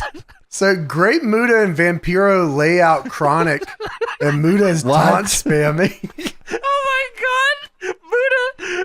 Dude, Muda does not give a fuck about any of this. Even during the match, he's just taunting to the camera. Oh. Yeah, they beat Chronic's ass backstage because they were supposed to have a tag match against Chronic up next. They lay him out with Singapore canes. Chronic didn't want to lose. They had a good You're probably idea. right. They had a You're good probably idea right. where they get laid out and then they come out and beat everybody's ass and do all their finishers. That's a fucking great idea. Hey, instead of us losing, how about we just don't get involved and then we kill everyone? Yeah, no, that's good, bro. I have that down here. Oh, good. Thank you. Oh, Thank man. you. So Booker and Jarrett are getting ready for the bunkhouse brawl. This Yes. happens a lot. They get ready a lot. Well, They're always getting ready. Booker's warming up by pacing back and forth in the locker room. Jarrett's warming up by loading up a wheelbarrow full of branding irons and cowbells and other items like shovels. So now it's time for Vampiro and Great Muda versus mystery opponents. Yeah, I wrote Chronic? Question mark. But So little did I know. Muto joined Vampiro after attacking the cat on Nitro. Yeah, I wasn't sure what happened there, to be honest with you, because they show the clip and explain it, but I still didn't understand. Like, it's Did just the they Vampiro promo help at all? No, the Vampiro promo actually confused me even more. So Vampiro says that they joined the Juggalo army, but Violent J and Shaggy Two-Dope are not there. They said the Juggalo army is 1 million strong, and now it's got 2 more. Thankfully, the Juggalo army now chiming in at 1,000,002. Well, it's probably back down to 1 million for tonight because Shaggy Two-Dope and Violent J are not here. It might be 1,000,001 then, at the very least, by the end of this match. When you put the numbers together, it kind of adds up here. So, Vampiro says, Ernest Miller, your plan has backfired. For 60 years, I've been waiting for this. Why is everyone Feuding with the cat. The cat is the commissioner, and he is the focal point of Thunder, and not Nitro, but he can book matches on Nitro. Did Vampiro say 60 years he's been waiting for this, or 16? No, I think he said 60, but maybe it was 16. I don't know. For 60 years, I'm free. For 60 Now it's time to years. Conquer the earth. I've been waiting for an open challenge on Thunder. He says, the Great Muta and Vampiro are here for one thing. I don't care about winning. We're here to kick everyone's ass. Bill Goldberg said, what the fuck? Well, if anybody in the back has the grapefruits big enough and want to walk on a dark side and play with the Dark Carnival, come on out right now. So they're the Dark Carnival now, I guess, right? Yeah. Well, send out Skip Over's friends. Oh my God, that's Jindrak and O'Hare. Holy shit. Well, Jindrak hits a drop kick and air pillman on Muta, and then goes to stand on the apron. These are the most green dudes I've ever seen. James, I was so fucking confused. Like, he does all this shit, stands on the apron. Vampiro and goddamn Sean O'Hare are fighting on the floor while Jindrak is on the apron, and then they just get in the ring and the match goes. Why the fuck were they the legal guys? Who decided that? Well, that's what they said backstage when they were calling it. So Jindrak was just calling it like it was. Yeah, okay. Felt like sure. like a SmackDown thing where like the rules just are auto being enforced. auto put in your corner. So O'Hare hits a standing spin kick on Vampiro and says, "Yeah." Fuck yeah. O'Hare and Jindrak then do a double jump over Vampiro. Oh my god. And then O'Hare hits the weirdest line to Vampiro I've ever seen. He like pauses and doesn't follow through, which leaves Vampiro just looking like an idiot. They do double Irish whip, double leapfrog. Jindrak drops down, and as Vampiro's jumping over Jindrak, Sean O'Hare puts his arm out and then melts. And then Vampiro sells it like shit. Sean O'Hare falls to his knees, and then Great Muta comes in and kicks Sean O'Hare in the back of his head. So O'Hare hits a power slam and then tags into Jindrak, who hits a flying line for a 2. Muta then dragon screws Jindrak and leg locks him, and Jindrak taps out.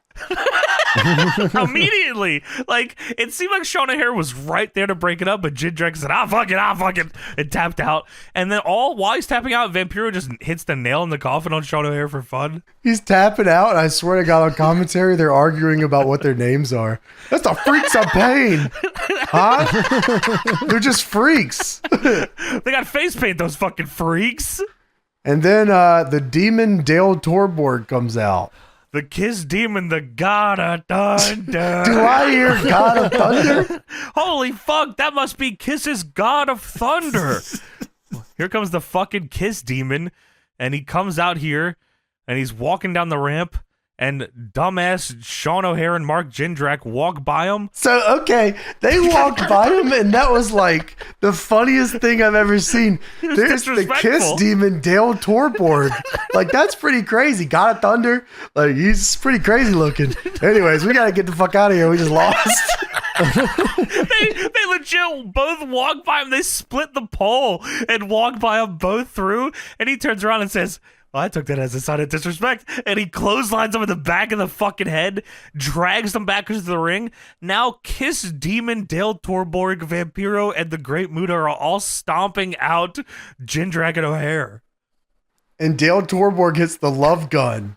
Love gun!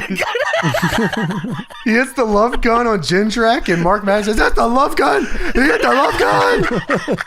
Which is the Colossus, by the way.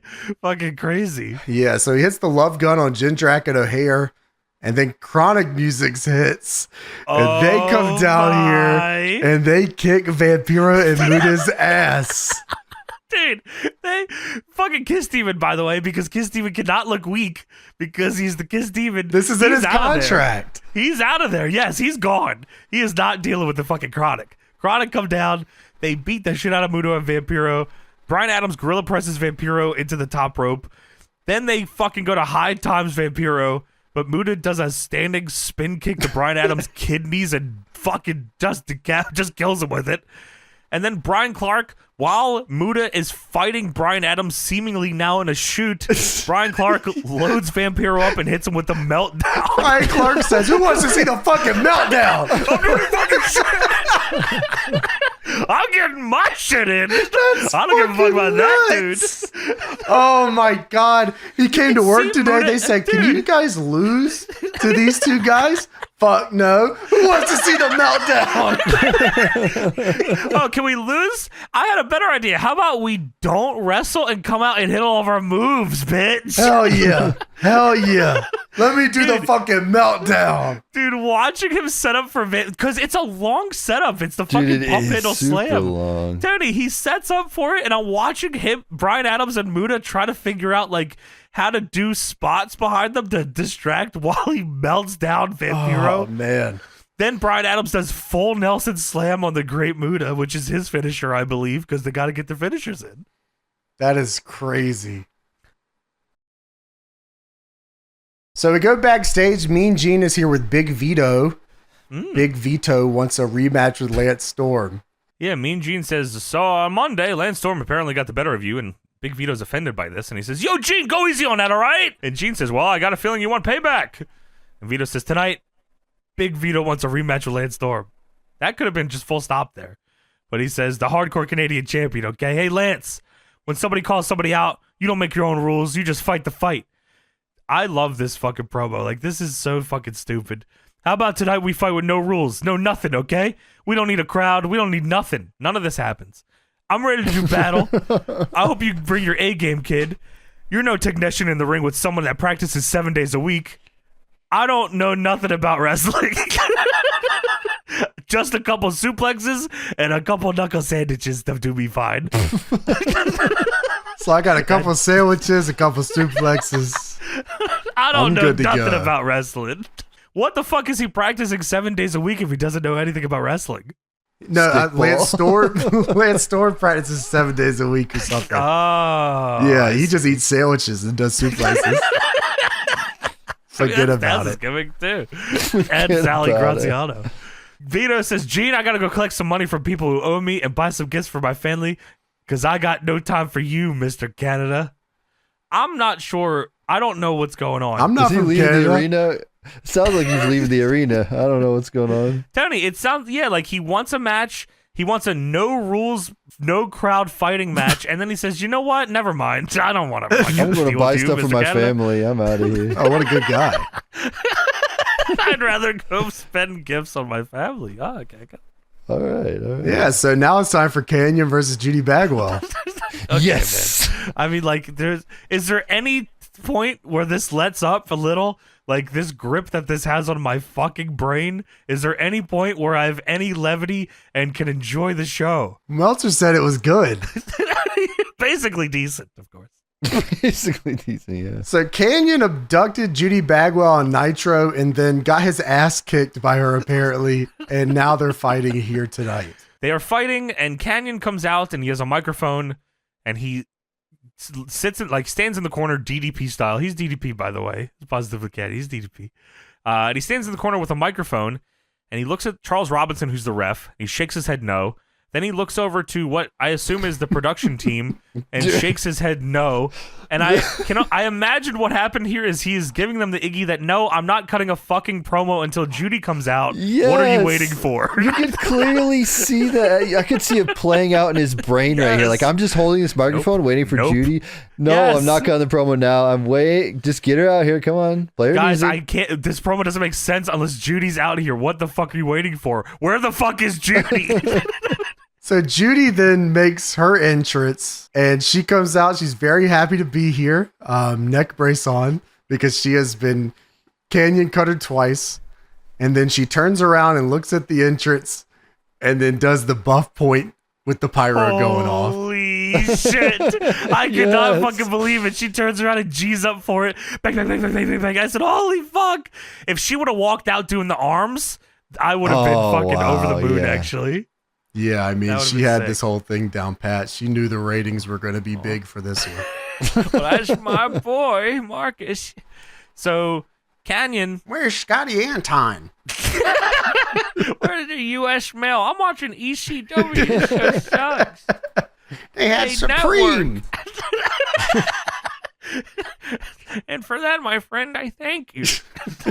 So Kanyon, who was standing here waiting to cut this promo, waiting for Judy Bagwell to come out, goes to cut the promo. His mic is not working. His mic is not working for what feels like forever, until someone on the outside smashes their hand into the canvas repeatedly to get Charles Robinson's attention to give him a new microphone, which they do. This is a fucking disaster. So Kanyon says, listen, bro, I've diamond cut you. Excuse me. Kanyon cut you 2 times already. But when I did it, I was being easy on you. If I Kanyon cut you here tonight, you're going to get hurt. So being the positive kind of guy I am, I'm going to give you the chance to get out of here without being injured. Well, Judy Bagwell fucking kicks him in the balls and the bell rings. Then Judy Bagwell starts beating the shit out of Kanyon, rushes him down in the corner and attacks him until Kanyon shoves her down. And Kanyon, still with microphone, says, now you did it. I'm going to Kanyon cut you. That's the funniest shit ever. Good gimmick. Now you're done. You're going to get a candy cutter. I'm going to Kanyon cut your ass. There you go. So he grabs her by the hair and lifts her up and puts her in the front face lock. And here comes Buff Bagwell, which, how's that? He was banned. He understands the step. Fuck this guy. So Buff Bagwell hits the ring and Kanyon said, back off. You get in here, I'm going to break her neck. I'm going to Kanyon cut her. And Kanyon says, she won't be injured. We'll get out of this. I'll let her go if you agree to one stipulation. If you agree at the pay-per-view, when I beat you, then I get her. She becomes my valet, my Kimberly. And Buff Bagwell immediately agrees. He says, you got the match. Let her go. And Kanyon, of course, having to emphasize this, says, you agree to the match? Buff, again yelling, says, agree. Let her go. And Kanyon says, I'll let her go right now. And then he picks her up again, cutters her, and runs away. This is man. fucking absurd. This is Kanyon absurd. might be the best thing WWE has right now, I'll tell you I what. mean, I love Positively Kanyon, but this is just so fucking insane No, that this gets insane, so much yeah. TV time. Like, they There's might have always more a TV new time step. than anyone. There's always Yes, a new step, dude. Always. I swear to God, every single segment. You agree to this new step? Yeah, I guess so. Yeah, like, there's no, like, you're right. It does happen that way, huh? Every Yeah, time. that's crazy. Yeah, wow. So backstage, Shane Douglas is here with Torrie Wilson. Of course. This is the franchise. I can't fucking believe at this point in the show, by the way, we're introducing new people to this show and new segments and new angles. I'm just like, what the fuck? When the hell is that match? That Booker T and Jeff Jarrett match? It's a year from now, buddy. Don't you fucking worry It about that. We get is. that fucking franchise. I thought Big Vito was going home. We're still doing his match. Yeah, That's Vito true. has his match. Goldberg still needs to talk. We got a lot going on in this show. Still. Yeah, dude, Now it's we're like introducing- we're like at an hour in. When commercials were like an hour Fucking 30 in. God. Fucking Oh franchise. my God. So Torrie Wilson dropped off the G-rated tape 10 minutes ago with instructions. No, and I think it's going to be G-rated compared to what the tape they showed before is going to be G-rated compared Shane to what Douglas they is showed going to have tonight. sex with Torrie Wilson. That's the tape. Yes, And he's on going to tape. show it and they're cool with it. And like, that's going to lead to a match, I think, Yes. with a new Yeah, stipulation. Pittsburgh plunge match, of course, is what that one. Or Oh, Viagra on a yeah. pole is what this leads to, I think, actually. Because I think Kidman had already shown a tape. They were going to show a tape last week of them fucking, and Billy Kidman fucked that up and showed a tape of him not being able to fuck. But tonight, they're going to show the real tape of the franchise can fuck it. He can fuck with the best of them. And she dropped off the tape with specific instructions to show the tape of them fucking. So we go outside and This is Kanyon so fucking funny. is driving away. And he Yes. gets stopped at the gate by security. So Kanyon gets out of the car and then hits the Kanyon cutter on the security guard and then finds the camera 200 miles away and does the bank taunt and then gets back in his car. Dude, it is the funniest running canyon cutter I've ever seen. Security guard guy flies in the air when he does it too. It is. He runs up Canyon Cutter. Canyon gets out of the car and runs up and kicks him with a gun. Running gun kick into Canyon Cutter off frame. Oh, the guy flies in the air. Funniest shit ever. Oh. Dude, him coming back and finding the camera a fucking million miles away is so fucking funny. This is the best segment on this awesome. show. Easy. Dude, it's unbelievable. One of these days we'll see the montage of Canyon Cutters. I don't know if you ever watched it before, but it's on one of these shows, and he there's a whole Positively Kanyon Oh, that's montage. the thing. For some reason, Tony, I thought that was like somebody's compilation that they made. No, that's like on. online. That's on Nitro or that's Thunder or awesome. something. Yeah, they do like it's like a whole music video of Kanyon just doing all the Canyon Cutters. It's so Wow. good. Yeah. That's fucking awesome. Yeah, this is so fucking sick. Running gut kick on a security guard. Because he gets out of the car like so upset and kicks him and Canyon cuts him. So Booker is still getting ready for that match. Just a reminder. He is the most serious man ever. Just keeps getting ready for this match. I mean, the boots got to get on. Even he can't believe all the exposition tonight, man. By the way, what was the security guard stopping Canyon for? Hey, you got to fucking wait for this franchise tape. Come back. Dude, they usually stop you coming in, not leaving. You know, they don't care when you leave. Maybe Canyon had to fucking pay to leave. He didn't don't- pay. You you don't don't pay when you ballet? get there. You pay when you leave. Yeah, right. So Franchise and Torrie Wilson have their town hall where Torrie Wilson comes in the ring and says, "Cut the damn music." Oh my God, I couldn't believe it. He gave her his shit. That's Wow, he unbelievable. really loves her. He does. Well, Torrie says, "Cut that music." And Torrie says, "Billy, I don't know where you got that tape here on a Monday, but it just goes to show what a low-life piece of scum you are. Do you know what kind of position you put me in?" And she looks at the crowd. "That's not what I meant, you sickos." And fuck, it's time for the fucking franchise to talk now. "Hey, Billy Kidman, punk. You want to play superstar? Be the star of the home movie? You want to tarnish the image of that beautiful woman like Torrie Wilson?" He looks at the crowd. "Shut the hell up. Hey, Kidman, that's fine, because tonight, boy, I'm going to show you with a little movie that she and I put together last night what a franchise is all about. Something you'll never see. Just a little boy in a franchise's game. If you're ready to see some sweat, some bumping and some funnin', I say, Mr. Producer in the back, play that raunchy film." So it starts playing a tape, and Torrie's in bed, under the blankets, and Franchise is disappointingly sitting on the edge of the bed, and Torrie says, "Franchise, it happens." And Franchise says, "It doesn't happen to me." It happens to guys like Kidman. Not me, though. He says, "You know what? I've just been trying too hard for this company. I've been working too hard, and I'm stressed out. The pressure's getting to me." The pressure from trying to get ratings for WCW has given Franchise ED. And I'm gonna Torrie try says, "You're that. right." I'm going to use that next time. It Yeah. does happen to me. It happens to guys like Kidman, I swear. Yeah, Billy Kidman doesn't get boners like me. Fuck the bitch. And Torrie says, "You're right." And Francis says, "You believe that's the problem, right?" And Mark Madden says, "Did they say performance problems?" Because just in case you didn't fucking understand what was going on. So we go backstage. Mean Gene is here with Lance Storm because he he's has gotta to answer Yes. Big Vito's fucking sandwich promo. He's got something to say.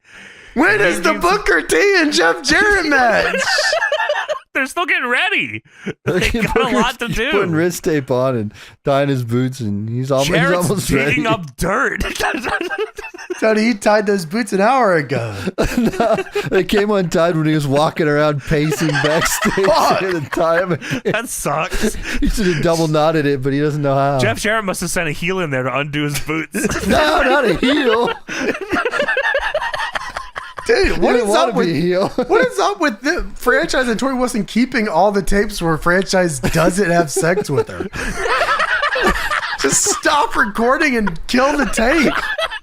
Like, tape over this one. No, I think it's Why do you kid still cam. have It's these? secret kid cam footage, right? Is that where Well, they explain it here in a second, Tony, but before that, Lance Storm has something to say. So Mean Gene says, "We all heard Big Vito challenge you. What do you say?" Because Lance needs to answer, of course. And Lance says, What title is he talking about, Gene? Because I got both of them. I got the Canadian heavyweight title, and I got the WCW hardcore title. You want a shot at me? You're going to have to earn it. Let me put it in some words you can understand. There's like he doesn't like change anything here. These are just normal words that he says here. Let me borrow a phrase from Old Blue Eyes. We do it my way. Canadian rules. That's wrestling holds in a wrestling ring, not the tables and chairs you're used to. And if you don't get it done that way, don't blame me. Don't blame Canada. Blame yourself. I still don't know what this match is or if there is a match. Well, I guess we'll see. We go backstage. Franchise is embarrassed from the segment that we just saw. Can you believe that? Oh, thank you for explaining. I'm so embarrassed. Dude, Franchise says, you know how embarrassing that was for me? Yeah, no, I do. I do. Yeah, we just saw you storm out of the ring embarrassed. He should have looked into the camera. You know how embarrassing that was for me? No, yeah, we were there. It was just like 20 seconds ago. Franchise says, you told me you destroyed that tape. And Torrie says, I don't know where that came from. And Franchise says, I can't talk about this right now. I need some air. I need some space. So he walks away, and Billy Kidman, laughing, walks in from another room with a tape in his hand and says, hey, you looking for this? And Kidman says, here's exactly how I did what I just did, just in case you're wondering. Let me lay it out for you. I guess when we broke up, you should have taken the keys back. But I did have a good time going through your whole video collection. So Billy Kidman, after being broken up with by Torrie Wilson, has been breaking into her house and watching her fucking sex tapes. Dude, shouldn't have labeled including the ones where they don't fuck. Dude, shouldn't have labeled the tape Shane Douglas can't get a boner. I mean, that gives it away. Shane ED4. There's 4 volumes. Holy shit, yeah, like, okay, well, Shane Douglas is back. He attacks Billy Kidman from behind and kicks the shit out of him. He lawn darts him into a wall and beats the fucking shit out of him. Okay. All right, okay, cool. Well, This now is it's time unbelievable. for Lance Storm versus Big Vito.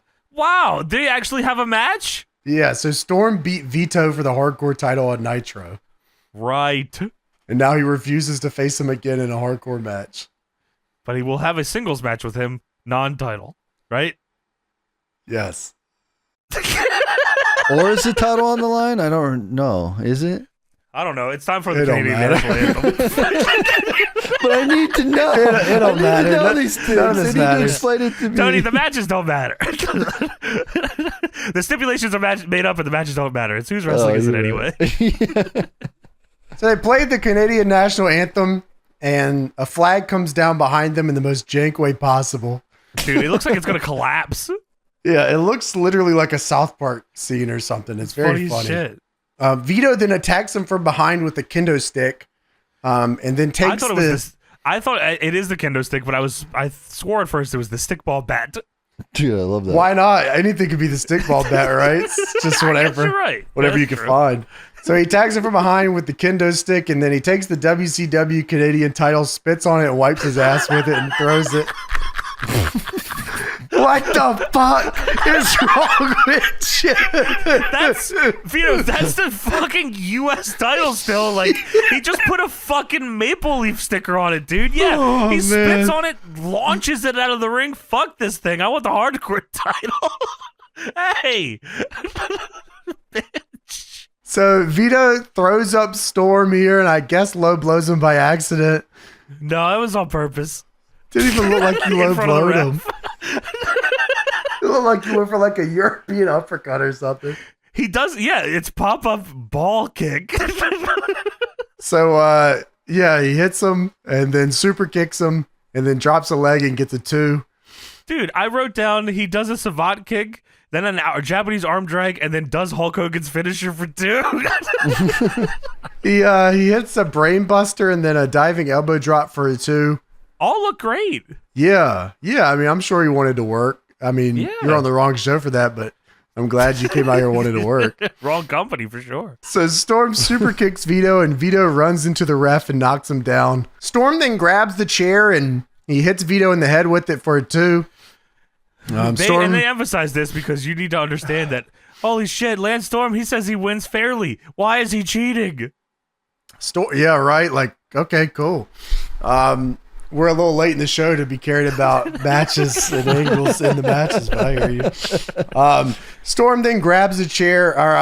Storm then goes for a single leg, and Vito rolls him up for a 2. Yes. Vito hits a German suplex and a line for a 2. Looked fucking awesome. He goes for his Impaler DDT, but Storm hits a Northern Light suplex for a 2. And I knew that was his Impaler DDT because Tony Schiavone yells, "There's his move!" But he doesn't hit it, sadly. Storm then rolls through a pin into the single leg, and Vito taps out. Damn it. I mean, up until now, this is the best match of the night. Got to give it to them. They wanted to have a good match. I mean, everything was working against them. I'll give them that much, but they tried. So Goldberg interview time. Okay. Scott Hudson's here with Goldberg in what looks to be like a trailer or something. So Scott Hudson says so I guess what happened was here, Kevin Nash did one of these interviews last week. Like a work shoot kind of fucking interview with Scott Hudson. So this is Goldberg responding to it. Scott Hudson said, "It's been the talk of the WCW locker room in the wrestling world," what Kevin Nash said last Wednesday on Thunder. He said that Scott Hall sacrificed for you earlier in your career and you're not showing the appropriate appreciation. And Goldberg says, "Who the hell is Kevin Nash anyway?" He thinks he has the answers for everybody, but what they're trying to do is bait me for the future. They knew I was going to have a pretty profitable future in the business, and how better to get me on their side than to pull me under the wing. It's called ulterior motives. And Scott Hudson says, well, Kevin Nash said in the interview that Scott Hall wasn't the cancer everyone says he is. And Goldberg says, it's because he has no appreciation for the fans. I do what I do only for the fans. And that's where I was like, oh, no. Uh-oh. Goldberg's still heel. Like, he's heel at the pay-per-view, I'm pretty sure. He says, sure, I get paid good money and I get attention outside endorsements and mainstream publicity. But when it boils down to it, the fans are the only thing that mean anything to me. And Goldberg says, Scott Hall is a jerk in the ring and he's a jerk outside the ring. And Scott Hudson says, you know, the last couple months you played the heel for WCW. Is that a role you're comfortable with? I could not fucking believe that I was hearing this. A role? You're a heel on this show, this shitty-ass little show here. Are you happy with your role here in WCW as the heel?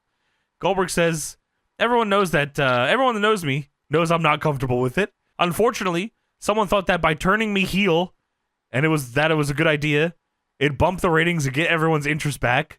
But whether it was a good idea or not, I don't feel at one with it. It's totally against Goldberg. I go out there and I kick ass with anybody on the planet. I'll be as mean as nasty as anybody. But when I turn my back on the fans and on the kids, it's something that makes me uneasy. It makes me somber, and I don't know how to think anymore when I show up to Nitro. He keeps this ideal for the rest of his career. This is fucking insane. We're at the end of the show here, and Goldberg is saying, yeah, this fucking fake ass shit. Like, I'm not real happy with it. This was a discussed thing, right? Like, literally, what were they thinking here? Bill Goldberg didn't want to be a heel so bad. He said, let me do an interview where I kill the business. What do you want me to do, bro? You're a heel on the show, bro. What do you want me to do? I have an idea. Put the camera on me. Yeah, I'll fucking handle this shit. I guarantee that's how it went down. Yeah, just put the camera on me. I'll explain it. So Scott Hudson says, well, this was all brought up last Wednesday on Thursday by Kevin Nash, a man I know you personally don't care for. And Goldberg says, Kevin talks about me not paying my dues, and the fact is I never aspired to be a wrestler. The last thing I wanted to do was become a wrestler. I always wanted to be a football player. Unfortunately, I got hurt playing ball, and I had to figure out something to do. Holy fuck. Like, what? Okay, even if that is true, which that might be true for a lot of people. Like, a lot of people's fucking last resort might have been wrestling. Don't say that, and don't say it on the fucking wrestling show. Just say I love this business that we're in, that we love it, like, and I love the business. Even if you hate it. This is outrageous. Especially if you want to be a babyface. I love this business. Of course I do. Yeah, dude, I'm Goldberg, and I love the fans. Wrestling fucking sucks. Kind of hate this fucking wrestling thing here. He said, I've turned into a fan of wrestling, though, only because of what it gives me. It gives me the ability to give back. I never had the opportunity to do that in football because I never was anybody in football. And Scott says football and wrestling at the same time. Let's go. Dude, yeah, I wasn't shit in football, but this fucking lame-ass wrestling shit, I got pretty popular in, and it's done well for me, so I kind of like it for that reason only. That is exactly what he says. That's the most insane thing ever. Scott Hudson says, when Kevin Nash says you don't like the sport, you don't love the sport, you don't live the sport, and breathe it, And Goldberg says, he's right. I don't like this sport. I don't live and breathe this sport. This is Bill Goldberg of WCW 2000. I don't like a lot of the guys backstage, and I sure as hell don't like a lot of the people I work for, but that doesn't mean I won't give my blood, sweat, and tears for this sport to get out of it the positive it gives me. And Goldberg says, I could talk about this paying dues issue for a year, but Kevin, he talks about you haven't paid your dues. Well, guess what, Kev? Kevin has paid the dues for 15 years, and he isn't going to make it to the spot I made it in 3. So kiss my ass, Kevin. Jealousy's a bitch, isn't it? Sucks, doesn't it? Eats at you every day, doesn't it? Doesn't eat at me. I think you're a joke. While I was kicking ass on the football field paying my dues, you were over in Europe holding hands with other 7-foot guys trying to put a ball through a hoop. Give me a break. Why had to bury basketball? Yeah, what the fuck? He buried football, buried basketball, buried wrestling, buried Kevin Nash. Kiss my ass. Oh, shit, what the fuck? Scott says, Kevin talked about you using your political power at WCW. Let's talk about Starrcade 98 when Kevin Nash ended your winning streak and took your title. Goldberg says he wants to talk about me in politics. You forgot, Kev. 2 weeks after you put your own ass on the booking committee, you're the only guy that beat me. Go figure. Pretty smart guy, aren't you? Now it's time to pay. Holy fuck. Like, I didn't think it could get worse from the goddamn other shit. Like, I don't want to be a heel. All right, this is bad enough, but maybe there's something, like, there's still, like, something here, like, they could turn, like, oh, like, the powers that be made me be a bad guy, like, Russo and Bischoff, right? Like, they wanted me to be bad and be on their side, so, like, I'm a heel. But, like, there's no way to spin Kevin Nash booked me to lose to him. He's just trying to protect himself so hard here. Yeah, I didn't want to be heel, but if it sucks, it's not my fault. And if I lost, it's not my fault either. Like, this is actually my favorite part of this. He says, so 2 weeks after Nash put himself on the booking committee, I get beat. Yeah, well, anyways, the pinnacle of this sport is winning the World Heavyweight title, which I also really don't care about. I got to be honest with you. I just want to kick your ass. I just want to kick your ass. I don't care about the world title. Oh, no. Yeah. Whatever. It's maybe I want to be. I mean, of course I want to be champion, but I really just want to make Kevin Nash suffer and make him pay for trying to smear my name, and not only in the locker room, but in front of these fans. Does a promoter ask if a main eventer has paid his dues or not? Does he say, this guy, has he been in 15 years, or is he able to draw some money more than anyone else out here? He says, look at the numbers. Hogan and I, 42,000 people at the Georgia Dome. I don't think Hall or Nash were involved in that match. What about Hogan? What about Flair? What about Arn Anderson? Guys who made WCW what it is today. I'm glad he G'd up Arn. That's nice. Yeah, that you was forget cool. about them? You want to talk about changing? Want to talk about thinking you're better than other people? Look at Kevin Nash. He could joke his way out of a wet paper bag. You're not going to joke your way out of this one. The only way you could beat me in Vancouver is you put your ass back on the booking committee, and I suggest you do that because I'm going to kill you. Well, I don't care if I win or lose this match. I just want to inflict as much pain as humanly possible. And you talk about it's a work, and I don't care what the booker says, and I don't care about the finish of the match and I'm going to win. I take that as a challenge. And you think you can, in your head, you can kick my ass. You don't have a chance in hell to kick my ass. And while I'm kicking your ass, you can't run away with those old crickety knees of yours. And I hope you're prepared. I hope you have a lot of ice and a lot of Advil right by your bed, because you're going to need it. This could be the most WCW Russo thing ever, which is crazy on the show that we've watched. A lot of this is obviously bad for wrestling. Like, a lot of this shouldn't happen, doesn't make sense, insults the intelligence of the viewer. But this is like full on, none of this should be on a wrestling show. This is egregious. Dude, this is almost as kayfabe breaking as Vince saying good guys versus bad guys. It might be worse, actually. It might be worse. This might be the worst worse. I've ever seen. Yeah, this is pretty The worst bad. killing kayfabe moment of ever. Yeah. I didn't want to be a heel. I don't like pro wrestling. I don't care about the World Heavyweight title. You booked yourself to beat me. Yeah. But that's the difference, because now the match at the pay-per-view is the real match. The other matches are fake matches, but they're not following the script. Yeah, there's no script for this match. All the other ones are scripted. There's 11 other matches on this show, but this yeah, that's one, the idea. I guarantee he was like, "Oh, this is it, man. This is the one. This is where we get the people." It's not even the main event of that show. No. So Booker T versus Jeff Jarrett is the main event. I guess technically Lance Storm versus Big Vito was the main event. Ah, sure. But Kat comes out here and asks the crowd if they want to see these guys kill each other.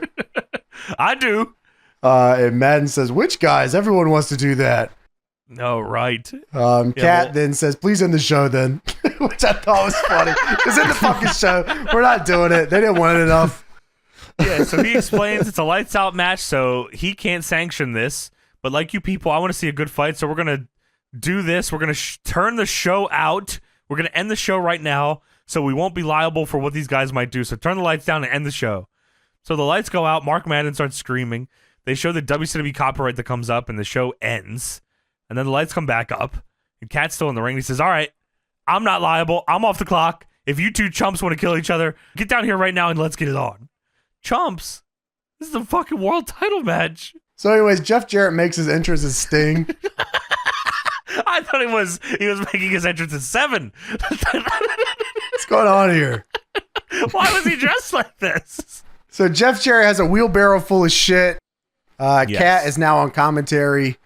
Of course. Mark Madden's asked the Cat, says he's off the clock, if he can call him Ernie. And Kat says, can I call you Tubby? Mark Madden says, oh, never mind. So Mike Tenay, while the entrances are going on, says, 3 egomaniacs go at it on pay-per-view. Goldberg, Kevin Nash, and Scott Steiner. And Mark Madden is trying to sell the match, and I guess this is what they wanted. This is how they were selling it. He says, no matter what the creative committee tell Goldberg, Steiner, and Nash to do, they're just going to go in there and do what they want, to who they want. Scott Steiner's not going to play along. This is going to be a 3-man riot. So I guess we'll get back to this fake main event. Yeah, well, they're going to do what the creative committee told them in this main event here, thankfully. So Jarrett swings on Booker, but misses, and Booker kicks Jarrett to the outside, which turns immediately into a crowd brawl. So Booker throws Jarrett into the ring, and Jarrett hits Booker with a shovel. Dude, brains him with a shovel. Commentary really doesn't care at all. They're too busy, fucking trying to get Kat to tell them what the main event of Nitro is going to be, because he fucking talked about it earlier in the beginning of the show. So they're still harping on, hey, what's the main event of Nitro? Booker's getting beat to death with a shovel, and Shivani says, holy shit, they're beating him with a shovel. And I think Mark Madden said, fucking whatever about the shovel. He's trying to fucking Nitro. I think it was the cat. The cat's like, I'm talking here. Yes, that's what it was. Sorry, you're right. Yeah. Okay. This whole match, premise of this match, was that Jeff Jarrett was convinced that Booker would not be defending his title against Jeff Jarrett because the Cat was worried about fucking up the main event of New Blood Rising, which is Jeff Jarrett versus Booker T for the world title. So Cat then announces that Nitro, the next show after this, not after the pay-per-view, the pay-per-view's not for 2 weeks or something, Sting is facing Booker T for the world title. What? So Jarrett has a branding iron and attacks Booker with it. But Jarrett then hits Booker to the outside with a cowbell and then jumps off the apron with a trash can lid. Of course. Jarrett throws Booker into the wheelbarrow and then kicks the camera guy by accident. Dude smashes the lens goes fucking flying. So Jarrett then starts choking Booker with the bull rope, and a ref comes in the ring to raise Booker's hand. Booker holds his hand up on the third check and he fires up. Yes. Booker hits a line and a spine buster and then the axe kick. He's fired the fuck up, Spinneroonie, baby. Goes for the Harlem sidekick here, but Jarrett hits his leg with the guitar. No. I mean, it was a cool spot, too. He's midair and Jarrett swings the guitar, breaks it over his knee. Jarrett then locks in the figure 4 on Booker and uses the bull rope on the ring ropes as leverage. Yes, because they're, Booker's laying outside over the apron and Jarrett's still inside, and he's, as James said, using the bull rope to pull on this. Yeah, so Booker can't get out of it. And the ref calls for the bell, and Jeff Booker Jarrett doesn't give wins. up, right? No. Yeah, I don't even think Booker verbally gives up. It's just the referee calls it because it's too egregious for the champion, I guess. And Jarrett wins. And Jarrett poses with the broken guitar, and Booker's laying fucked up on the outside, and then Jarrett poses with the world title. You could have won that tonight. That's how the show ends. He could, the Cat would have just given him a world title shot. I don't know what Jarrett was fucking thinking here. This doesn't make any sense. None of this makes any sense. So, yeah, great show. I mean, it's basically decent. Wow. I can't believe what I watched. I feel I feel that way every time we watch, a Thunder, especially. I don't know. Thunder may have had worse shows than Nitro if you, average them out. Because, Thunder, it seems like they were getting away with way more fucking bullshit than Yeah. Nitro. And Nitro, at least, they had like top guys that probably said no to some shit sometimes. So there was maybe less bullshit than this. Because this is like bullshit with like mid-carders for 2 hours. And then there's a main event non-title match where the champ loses. Right. After Goldberg said none of this shit matters. No, that makes it all worse, is the Goldberg promo. It's ridiculous. The Goldberg thing is fucking crazy, dude. I Legit can't believe crazy. I've never seen that promo before, by the way. And like, Okay, me neither. I thought that'd be like, that feels like something that would like always go around on Twitter. You know what I mean? Like this, I never see this fucking thing. because no one watched Thunder, so that's why. That's true. Yeah, that's probably fucking The right. ratings were down. They needed more Judy Bagwell, and then more people would have watched it, you know? Well, I should have won too. She's gonna politic to win next time. I heard about these politics, bitch. I heard this shit's all fake. I want to win, too. Oh, this is fake. I've been taking real canyon cutters for months. Well, that was this fucking show. Oh, my. Unbelievable stuff here. That was WCW Thunder for July 26, 2000.